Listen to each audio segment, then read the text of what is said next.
pushed this leg pushed this leg, this one pushed that one.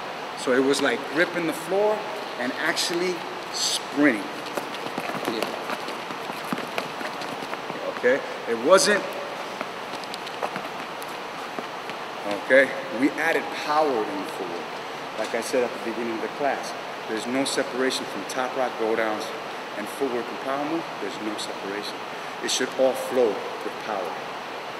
Yo, what up? Poe One here, filling in for my homegirl Lan, who's in Korea, taking care of business for Strife.tv. Here with my man, Poe One. You're known for your workshops. You're very, you're considered, again, one of the best workshops around. What makes a Poe One workshop so, like, it's a must-take? Okay, what I'm trying to do is just pass down what I've learned, okay? What I've learned from Ness, from track, from Wiggles, from Fable, my own experience as well, what I've learned from 82 up. You know, I've had the honor of what I'm learning now from Abby, from TBB, and, other people that I'm getting to, Icy Ice, and all these cats that I get to talk to. Each of their stories teach me something. Also, brothers that I've learned from that taught me in the 80s that were around my neighborhood, who was the first to do a certain move that I saw. What I try to do is pass that history down, correct myself if something was wrong as well. I keep myself humble, and I'm a student every day. I learn off beginners, off pros, off everybody, and I try to just do the philosophy of each one, teach one that I learned from Zulu, and just keep passing it what I'm learning, man. I've created, I haven't created a lot, like all the steps, but I've created written 28 chapters of every year that I've danced. I've danced almost 29 years now, from 82 to now. To chapter 1, you're gonna learn this. It's gonna be all top rocks. Chapter 2, you're gonna learn this, just go downs. Chapter 3, you're gonna do all sweeps. All right. Chapter 4, you're gonna start doing all leg work and shuffles. Chapter 5, all back rocks. Chapter 6, start doing variations. I don't even go into freezes, like complicated baby freezes and all that, till later.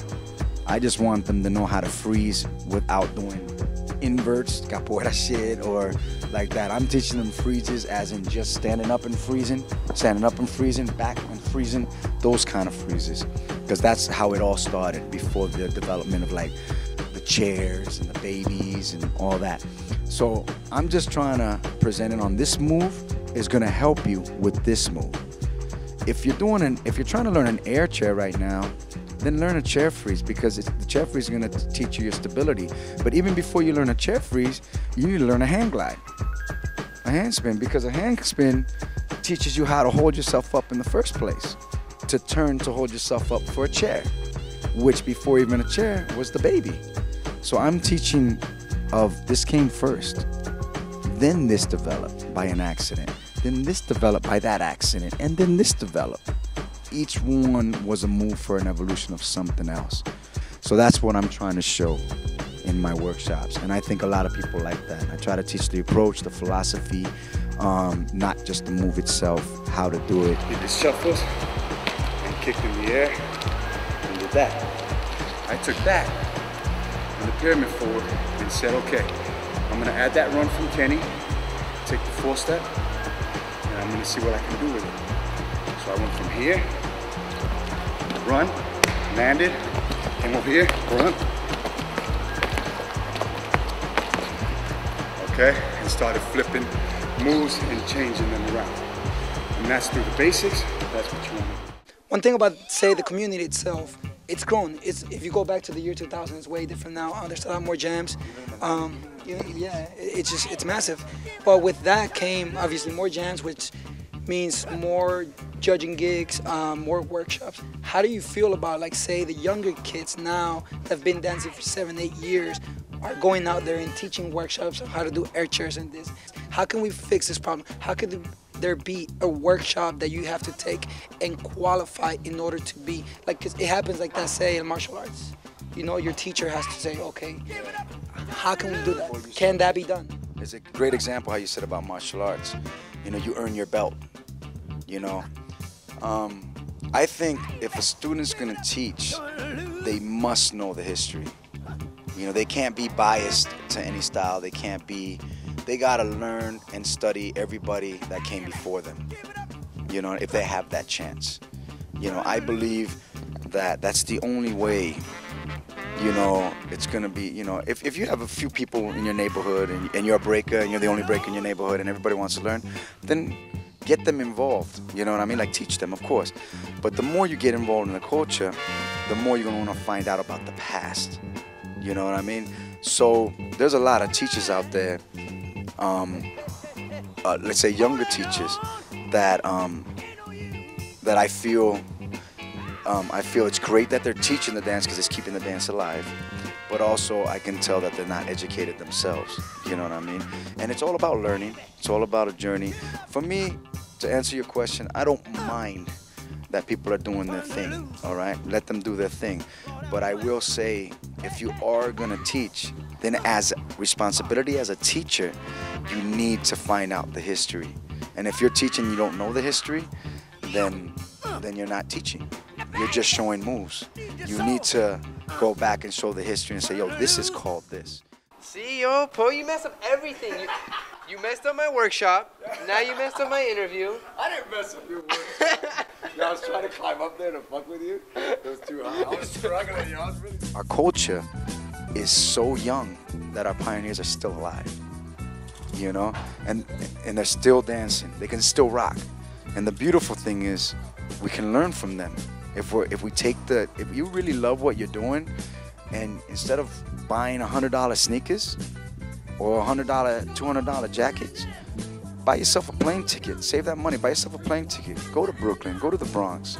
Learn from these guys that never leave their neighborhood and know the true history and where they dance. They're the evolution of it. If you love this dance, you're gonna go and you're gonna learn, and then you're gonna be a better teacher.